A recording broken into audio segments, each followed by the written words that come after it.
Salut à toutes et à tous, ravi de vous retrouver pour un nouveau numéro d'Afrique Mag, le magazine que Canal Algérie vous propose pour aller à la découverte de notre continent et de son actualité, à commencer par ce virus qui continue à faire parler de lui.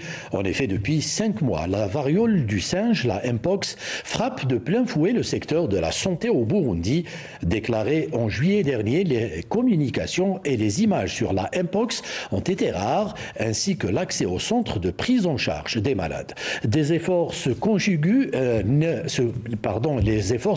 néanmoins entre le gouvernement burundais et ses partenaires, mais le chemin reste encore long pour éradiquer l'épidémie, selon le ministère de la Santé publique. Reportage Antedi Test, Niragira.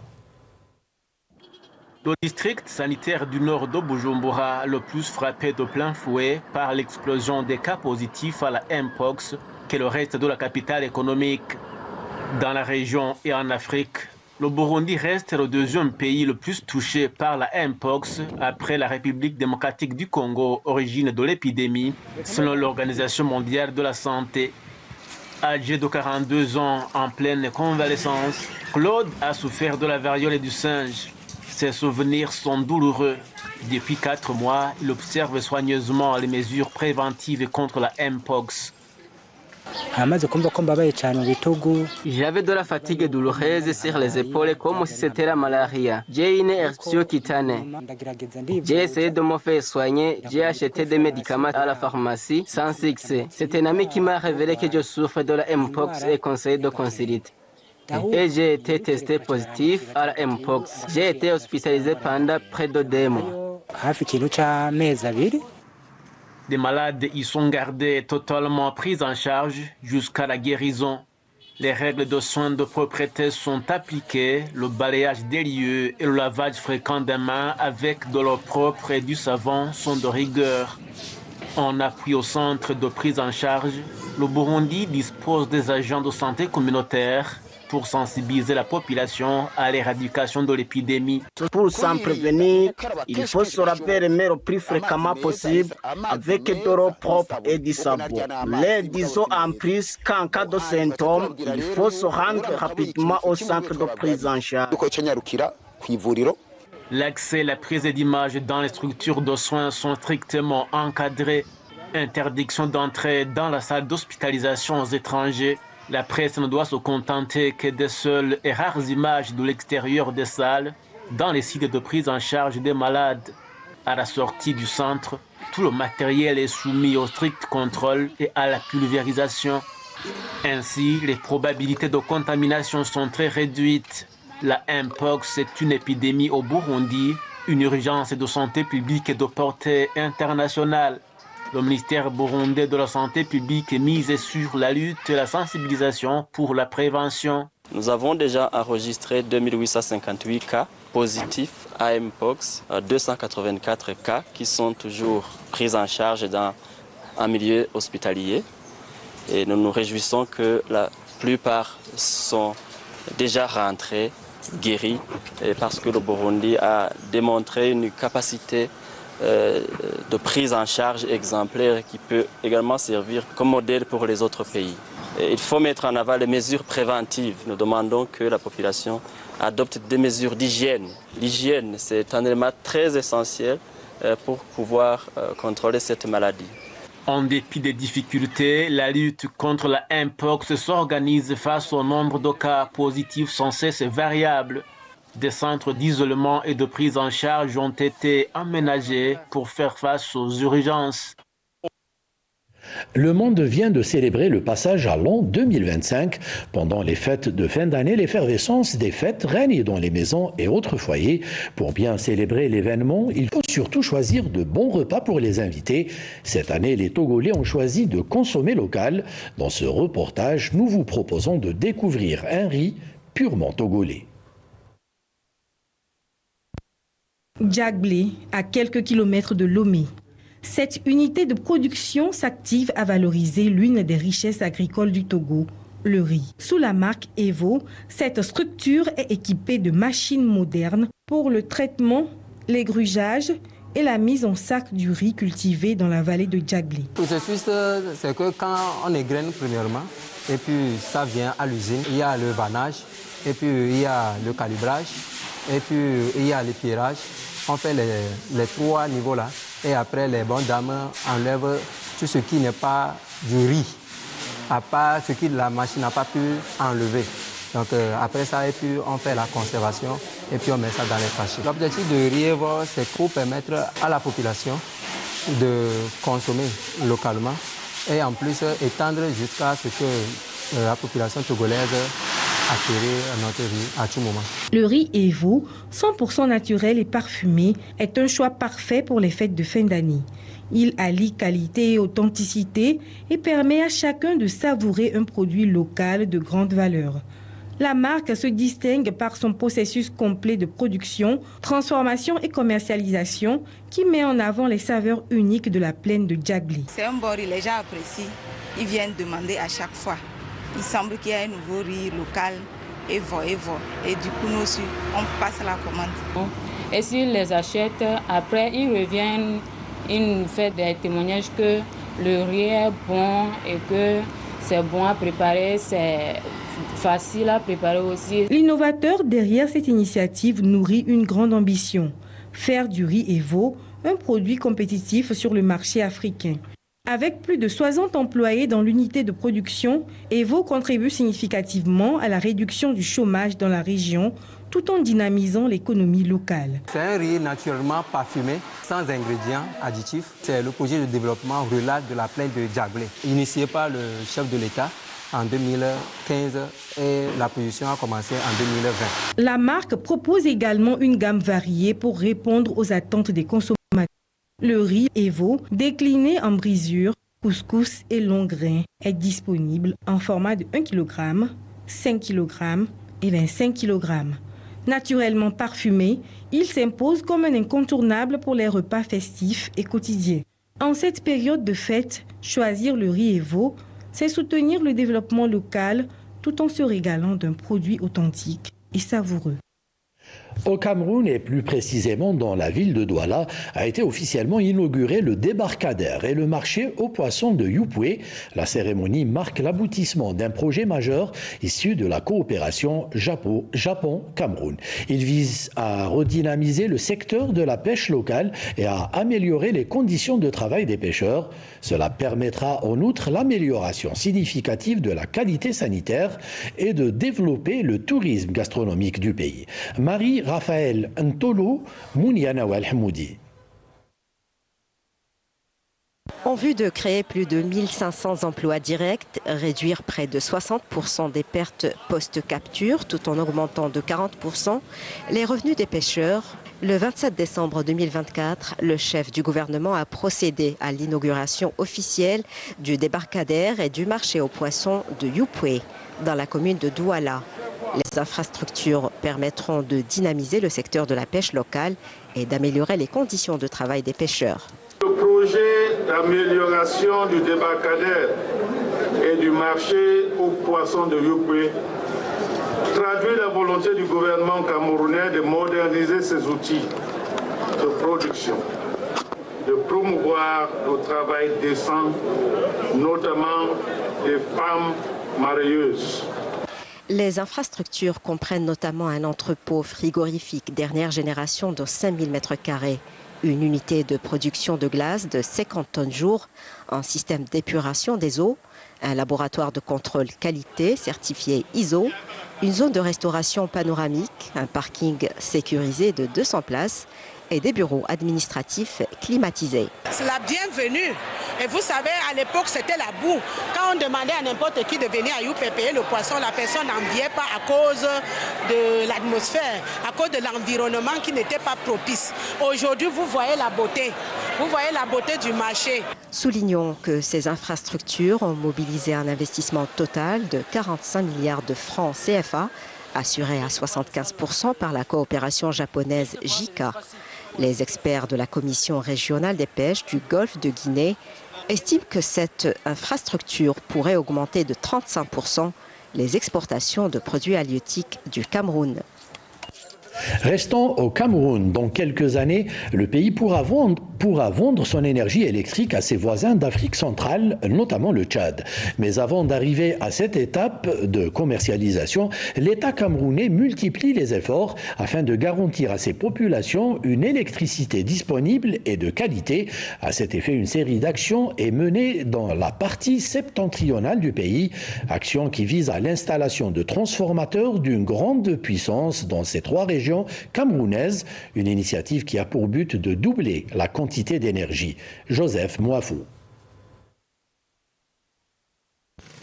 Entre 2014 et 2021, le taux d'accès à l'électricité au Cameroun a progressé de près de 2%, passant de 58,4% à 60,2%, selon les résultats de la 5e enquête camerounaise sur les ménages, publiée en avril 2024 par l'Institut national de la statistique. Cette augmentation est due à de nombreux efforts déployés par l'État du Cameroun dans le secteur de l'électricité. Pour résoudre définitivement ce problème et assurer une alimentation en énergie électrique de qualité et en quantité au Cameroun, plusieurs projets ont vu le jour. Il s'agit notamment du projet de l'interconnexion entre les réseaux sud et nord. Il est question que l'énergie vienne de partout dans le pays. Et c'est pour ça que le chef de l'État, en collaboration avec la Banque mondiale, a décidé qu'on puisse connecter le RIS au RIS, le réseau sud au réseau nord. Et dès que cette connexion sera faite avec point d'ancrage à Ouossoua, la liaison sera définitivement établie entre le Grand Sud et le Grand Nord du pays. Des transformateurs d'une puissance de 50 MVA ont été installés dans les 3 régions septentrionales du pays, à savoir Maroua, Garoua et Ngaoundéré. Ces nouveaux équipements permettront de doubler la capacité de production d'électricité, améliorant ainsi considérablement la qualité de vie de la population et le développement économique du Grand Nord Cameroun, avec un accent mis sur la position géographique de la région de la Damawa. Ce sera un hub énergétique ici, dans la région de la Damawa. Au-delà de fournir de l'énergie aux ménages, l'État du Cameroun envisage exporter l'énergie électrique produite sur son territoire vers le Tchad et d'autres pays d'Afrique centrale et de l'Ouest, ce qui renforce la position centrale du Cameroun. Le chef de l'État, dans sa haute vision, a pensé qu'il fallait mettre un terme au délestage dans notre pays et préparer le Cameroun, n'est-ce pas, à devenir le centre des interconnexions transfrontalières dans le pôle énergétique d'Afrique centrale.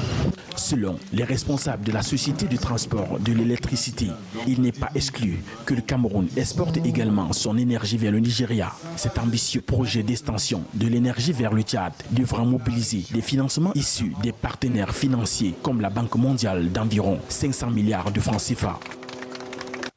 Dans la région du Sahel et l'Afrique de l'Ouest, plus de 50 millions de personnes, soit plus d'un individu sur 10, traversent une situation alimentaire et nutritionnelle difficile. Plusieurs facteurs, dont le changement climatique, les conflits et crises économiques, privent les populations du droit à une alimentation saine, riche et diversifiée. C'est le grand format que nous vous proposons dans le numéro d'Afrique Mag de ce soir.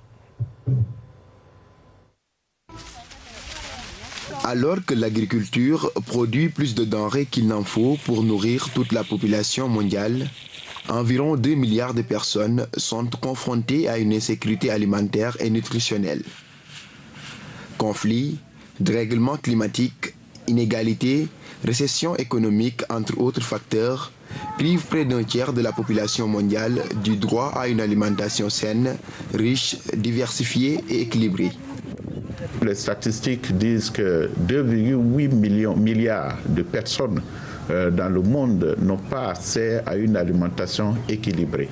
Et ceci est à la base de toute forme de malnutrition que nous connaissons. Mais c'est pas que l'humanité ne peut pas résoudre le problème. L'humanité peut bien le faire si les décideurs politiques qui sont rassemblés aujourd'hui à Rome, si chacun prend ses responsabilités, si chacun regarde au niveau de son pays ce qu'on peut faire, les investissements nécessaires et même les distributions même des aliments, parce qu'il y a des pays qui ont plus d'aliments que d'autres. Comment mettre ces aliments à la disposition des autres avec une solidarité globale qui n'existe pas toujours. La situation alimentaire actuelle est marquée par une instabilité accrue à l'échelle mondiale. De nombreuses régions du globe sont confrontées à la coexistence de plusieurs formes de malnutrition, exacerbées par des inégalités économiques, sociales et environnementales. Dans la région du Sahel et de l'Afrique de l'Ouest, plus de 50 millions de personnes, soit plus d'un individu sur 10, continuent de traverser une situation alimentaire et nutritionnelle difficile, surtout pendant la dernière période de soudure de juin à août 2024.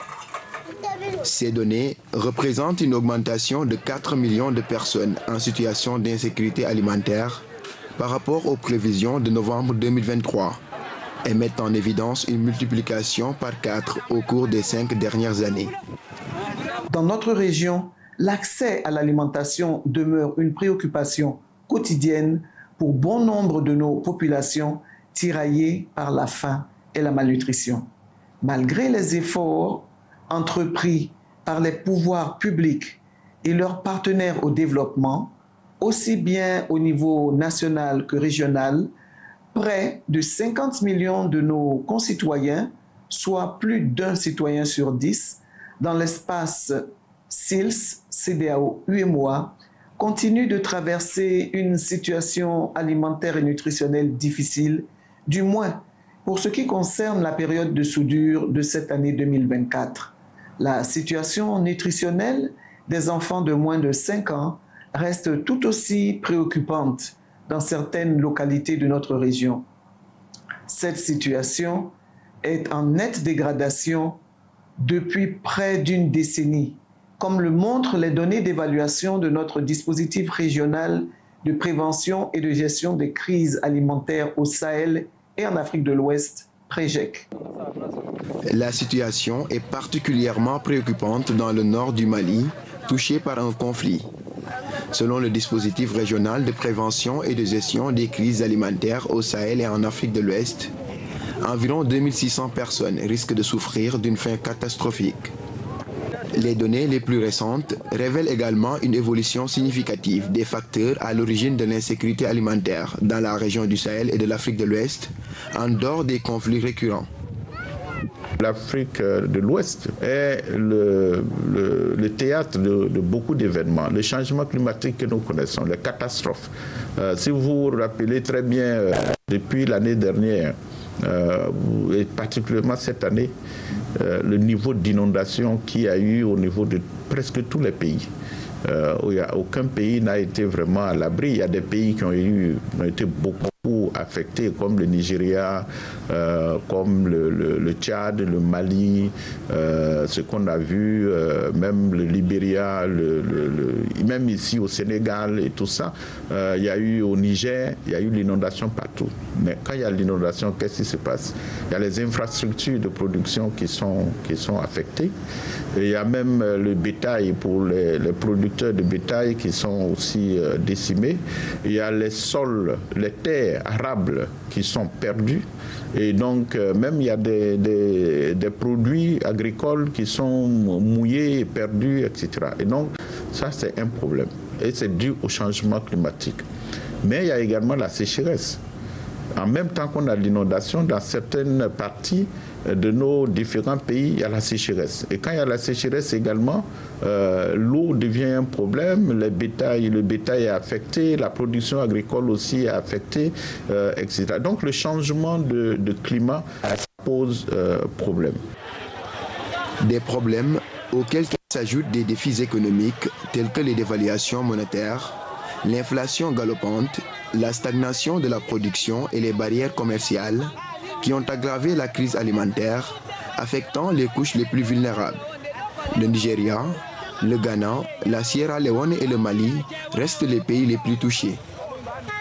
Les prix des principales céréales de base continuent d'augmenter dans la région de 10% à plus de 100% par rapport à la moyenne des 5 dernières années, sous l'effet de l'inflation monétaire, des coûts du carburant et du transport, ainsi que des restrictions sur les flux de produits agro-pastoraux. L'inflation monétaire est aussi l'un des principaux facteurs de volatilité des prix des denrées alimentaires, au Ghana avec 23%, au Nigeria 30%, en Sierra Leone 54%, au Libéria 10% et en Gambie 16%. Il y a les chocs économiques. On sait également que dans un certain nombre de nos pays, il y a l'inflation galopante. Il y a également le prix des denrées alimentaires qui a augmenté. Et tout ceci, l'économie est globale, c'est lié aussi aux crises que nous avons eues et que nous avons même actuellement, les crises de Covid, les crises au niveau de l'Ukraine et de la Russie qui a affecté également les engrais et les semences, etc. Donc il y a tous ces aspects-là qui font que la nourriture, l'aliment, n'est pas disponible à tous. Je vais, pour terminer, je dirais que nous avons fait les analyses, la FAO et tous ses partenaires, qu'on appelle le cadre harmonisé sous le SILS, qui a montré qu'en 2020, il y avait 19 millions de personnes qui étaient en insécurité alimentaire aiguë en Afrique de l'Ouest. Mais aujourd'hui, en 2024, nous avons plus de 50 millions, 52 millions, et ce qui fait une augmentation de 172% en 4 ans. Et ça, c'est énorme.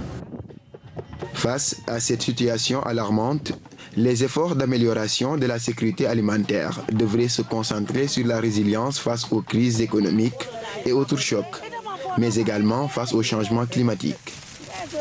Ainsi, plusieurs initiatives sont mises en œuvre à travers diverses politiques, des projets et des programmes nationaux et régionaux pour réaliser des progrès notables devant renforcer l'accès à l'alimentation, la sécurité alimentaire et nutritionnelle et le développement socio-économique pour tous. La FAO et ses partenaires sont toujours prêts aux côtés de ces pays pour les appuyer, pour qu'on mette en place des meilleures politiques, les meilleures stratégies et qu'on puisse les aider à développer des programmes et des projets bancables. Et également, nous travaillons également avec les bailleurs de fonds pour pouvoir aider ces pays-là à investir dans l'agriculture. Et ça, c'est fondamental, l'investissement au niveau de l'agriculture pour un développement de l'agriculture et pour également atteindre les ODD. Notre région ouest africaine s'est dotée depuis 2005 d'une politique agricole régionale ECOWAP dont l'objectif central est de contribuer de manière durable à la satisfaction des besoins alimentaires de la population, au développement économique et social et à la réduction de la pauvreté dans les États membres. Au regard des acquis de 2 décennies de mise en œuvre de la politique agricole, nous sommes appelés à les étendre, consolider et pérenniser et nous y engager davantage. Si nous convenons toutes et tous que le droit à l'alimentation est un droit fondamental, nous devons travailler à le transcrire dans nos lois nationales et régionales. Pour garantir le droit à l'alimentation, c'est non seulement assurer la survie, mais aussi préparer un avenir meilleur pour nos enfants et nos familles. Ensemble, avec la volonté politique, la détermination, la résilience, l'implication collective et la solidarité régionale, nous pouvons atteindre cet objectif en surmontant les défis actuels et futurs. Face à une population sans cesse croissante, nous devons produire plus maintenant et demain pour réaliser ce droit de tous et de chacun à une vie et un avenir meilleur. Le manque de financement entrave les efforts visant à respecter les engagements clés du secteur agricole, énoncés dans la déclaration de Maputo de 2003 et la déclaration de Malabo de 2014.